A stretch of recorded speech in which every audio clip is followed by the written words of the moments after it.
Maresca out, guys. We lost to Celtic. I know we ain't going to see the same level of panicking in today's comment section, that's for sure. Big up to everybody that's locked in. Hit the like button, subscribe, all of that crap. We are back for another episode of 5 Things We Learned. Maresca out. Maresca out, guys. We lost to Celtic. Lewis, you asked for this. You're going to be Maresca out by November. We've hired a championship manager and look at how terrible our football's been. We're going to have a worse season this season. We're going to finish 12th. We're going to be mid-table. All of that over one friendly. Over one friendly game. Like, the panicking, the scaremongering, and the crybaby nature of this fan base is so pathetic.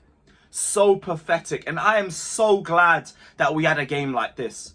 I'm so glad, because I want to see the change in narratives. I want to see the flip-flopping compared to everything that we saw after the Celtic game on Saturday night. Man are saying they're Maresca out already. Man are saying our squad's going to be worse. Man are saying we're going to be mid-table. We're not going to win anything. We aren't going to win the Conference League. How can we win the Conference League if we can't even beat Celtic, guys? Shut up.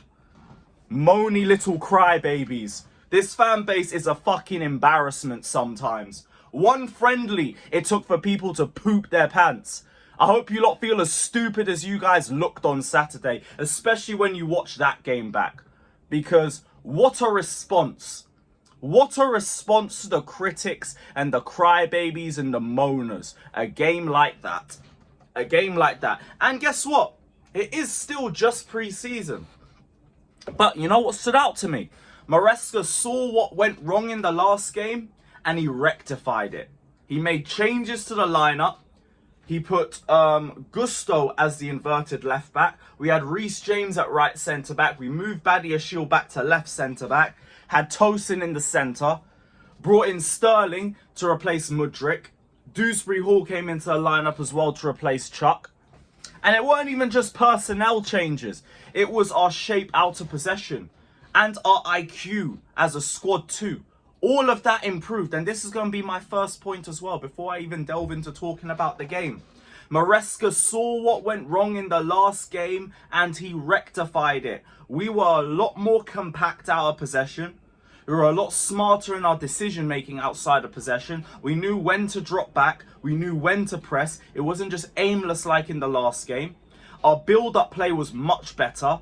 Our passing movements, much better. And all in all, our dominance of the game was much, much better. Everyone who wanted to be critical over the last game, come outside. Everyone who wanted to moan about Maresca in the last game, come outside. Everyone who wanted to say, oh, you're just backing Maresca because you're so anti-Poch. No, guess what? I give a manager more than 2 pre-season games before I come to a conclusion about them. Come outside. Because Maresca responded to a lot of critics. If you guys want to use pre-season to that level of a metric, you can use this game to the same metric as well. Shout out to Maresca for making the changes and for the impact that it had on that game. Because all match we were dominant. All match we were dominant. The only real negative was that I still saw that we struggled a little bit with defending from the wings. A little bit. It weren't to the same extent as the Celtic game. And we're a lot quicker in terms of our defensive actions too. But a good chunk of Club America's chances did come from wing play. I noticed that. So something to keep an eye on. Something to keep an eye on. But all in all, a much, much better performance from the team. Much better performance from individuals. Lavia. Oh my goodness. Romeo Lavia, another point just isolated. We're going to isolate Lavia by himself because if he replicates that performance in the Premier League, he cannot be benched. He cannot be benched. I hope we understand that. Someone's going to have to be disappointed in that midfield because I'm sensing a very good competitive battle for midfield positions. Lavia. Unbelievable. You could argue he's been our player of pre-season so far. His turns, his decision-making in possession, his dribbling, his take-ons, his passing. It's unbelievable. It's sensational. And it's not just been the Club America game. It was the game against Wrexham, and it was even the game against Celtic too. He's been overall sensational. And he's going to look like a brand new signing this season too. God knows what we're going to do with the midfield, because Caicedo starts, full stop. We're not even debating that one. Enzo or number 8. We have to figure out what we're doing with him. And also Dewsbury Hall. Dewsbury Hall's looking like a better Conor Gallagher. That, like, when people said that this guy was just Gallagher with better forward passing, from that first half, I see the vision. I see the vision. This guy was very forward thinking with his play. Still has the work rate to match. And he makes better decisions in and out of possession. I saw him lose the ball, right? And you know what he did?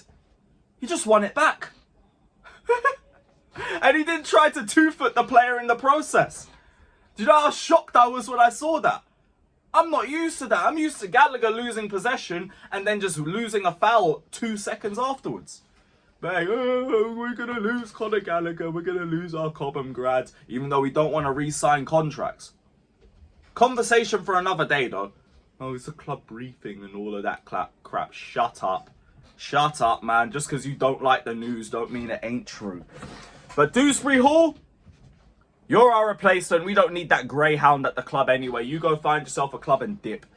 Dewsbury Hall, another one. Good performance from him too. So someone has to be disappointed, because we're hearing talk about Palmer potentially being an option to play centrally as well. Talks about Nkunku playing as an advanced 8 too. So who ends up being dropped? Someone's got to end up getting dropped from that midfield. But these are the sorts of headaches that I do want to be having. These are the good headaches. Not just, oh, who are we going to put next to Caicedo that he's going to have to suffer with this time. No, it's Caicedo, don't worry. We got something for you, bro. We got something for you. What else? Sanchez. I want to talk about Robert Sanchez, because we're very quick to criticize Sanchez whenever he does anything wrong, and rightly so. But he was a lot better today. A lot better. Maybe it's down to the structure being much better too, and his instructions being a bit clearer. But he seemed a lot more confident in his passing. He wasn't making dumb decisions with the ball too. Short passes, some looped passes as well. They were all executed nicely. And he also had some really good saves too, especially in the first half. Let's hope he can continue that. Jorgensen came on. He had some moments of good passing as well. But that was more second half, where we were trying to bypass the midfield a little bit more too. Because we had number 8 come on, and he was obviously a little bit rusty. So we end up trying to focus a bit more on playing through the wings. But all in all, much better performance from the goalkeepers too. And Robert Sanchez, keep it up. Keep it up. Who else should we talk about? Madueke. Noni. Let's talk about Noni. Because even though he was a bit frustrating in that first half, he still made about 3 chances that could have led to goals. Especially the one in the second half where he put Broja one-on-one. Like, he really improved towards the second half. So I want to see a little bit more from him. I know, like, I was one of the people that was getting very frustrated with him in the first half, but he does keep trying, and he does eventually make something that's pretty decent. So all the best to you. Keep succeeding, keep growing. Who else? Oh, Nkunku. Last point. How can we not talk about Nkunku? This brother is unreal. He is unreal. Every time he's on the ball, he's a threat. In the box, always makes the right decision. He is a constant goal threat. And the dribbling. I'm sure we've all seen that run for the second penalty by now. Hazard-esque. I don't know if you lot remember 14-15 when Eden Hazard mazed through the entire Arsenal team and won a penalty. Carbon copy of that exact move. And Nkunku, oh, it's good to have you back. It's a shame you weren't here last season, but if you were here last season, you would have saved Pochettino's job. So it's a bit of a necessary evil. But it's good to have you back now. It's good to have you back now. And next season, it couldn't come soon enough.